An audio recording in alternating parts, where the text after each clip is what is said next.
Hello everyone, my name is Stephanie and I'm a master's student in Natural Resources and Environmental Studies at the University of Northern British Columbia.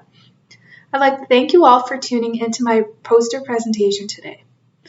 My poster is titled Morphometric Analysis as a Measure of Individual Specialization of Greenland Cod. As we all know, the Arctic is currently experiencing rapid environmental change, with implications for both human and other biological systems, such as marine ecosystems. With a substantial amount of research being done on these areas, there is still opportunity to expand on the body of knowledge, specifically by studying species at the population level. The diversity presented at the population level is what we refer to as individual specialization. We are interested in knowing more about this concept because some individuals within a population may be better adapted than others to changing environmental conditions, such as climate change. With that being said, the aim of the current study is to quantify and describe morphological variation in the Greenland cod population as a measure of individual specialization.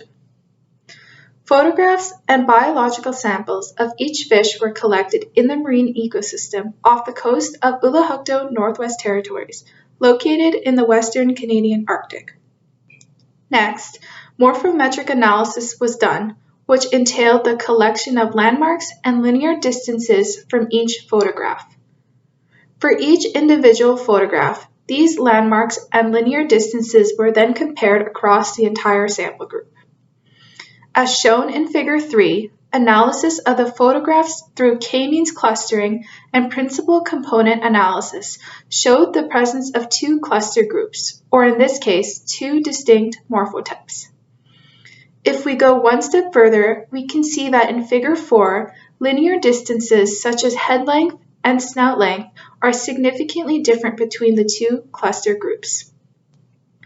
Based on these preliminary results, the presence of two distinct morphotypes likely reflects resource polymorphism based on differences in feeding ecology and habitat use. This may be possible due to the fact that competition for food resources may be occurring.